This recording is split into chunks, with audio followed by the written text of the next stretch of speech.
آپ قربانی کر رہے ہیں لیکن جانوروں کے اوپر ظلم کر رہے ہیں، یہی پیسہ کسی غریب کو دے دیا جائے۔ دنیا کے مختلف گوشوں کے اندر جانوروں کو اذیت ناک طریقوں سے ہلاک کر دیا جاتا ہے، کبھی تفریح کے نام پر، کبھی تہوار کے نام پر، کبھی مذہبی عقیدے کی آڑ کے اندر۔ سوال تب اٹھتا ہے، شور تب مچانا شروع کرتے ہیں، انگلیاں تب اٹھتی ہیں کہ جب ایک مسلمان نہایت ادب کے ساتھ، احترام کے ساتھ اپنے دین کے حکم کے اوپر عمل کرتے ہوئے قربانی کرتا ہے۔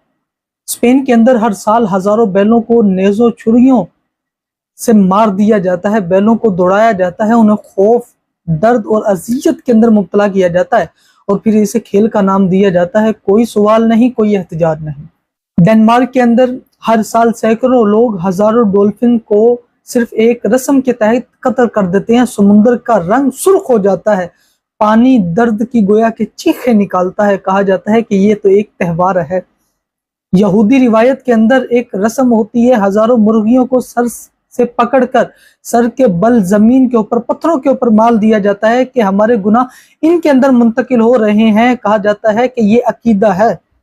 مغربی دنیا کے اندر نئے سال کے اندر، کرسمس یا دیگر تقریبات کے اندر پرندوں کو، بطخوں کو اور دیگر جانوروں کی قربانی کی جاتی ہے، اکثر کسی خاص اصول یا رحم دلی کے بغیر کرتے ہیں، صرف ذائقے کے لیے۔ کہا جاتا ہے کہ یہ ایک روایت ہے۔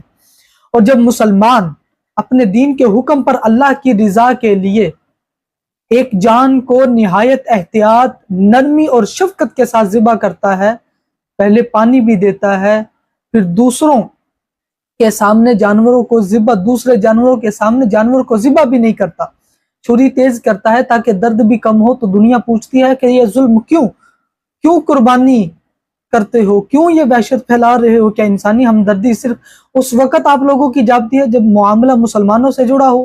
کیا عدل اور اخلاقیات کا پیمانہ مذہب کے ساتھ بدل جاتا ہے؟ کیا اسلام کا ہر عمل وضاحت کا محتاج ہوتا ہے، باقی سب عمل ثقافت اور آزادی کہلاتے ہیں؟ نہیں، ہم مسلمان ظلم نہیں کرتے، ہم تو وہ ہیں کہ جنہیں رحم کی تعلیم دی گئی ہے۔ قربانی ہمارے لیے صرف گوشت یا رسم نہیں بلکہ اللہ کی بندگی، احسان اور سنت ابراہیمی کا مظہر ہے۔ پہلے دنیا کو اپنے کردار کے اوپر نظر ڈالنی چاہیے، پھر ہمارے اوپر یہ سوال کریں کہ جب بیلوں کو نیزوں سے مارا جائے تو وہ کھیل کہا جاتا ہے، جب ڈولفنز کو خون سے سمندر سرخ ہو جائے تو وہ تہوار کہلاتا ہے، جب مرغیوں کو عقیدے کے نام پر مارا جائے وہ مذہب کہلاتا ہے۔ جب مسلمان اللہ کی رضا کے لیے قربانی کرے اور نرمی سے قربانی کرے بغیر کسی اذیت دیے ہوئے، تو دنیا چیختی ہے کہ یہ ظلم کر رہے ہو۔ کہ انسانیت کا معیار صرف ہمارے لیے بدلا جاتا ہے، اور افسوس ان لوگ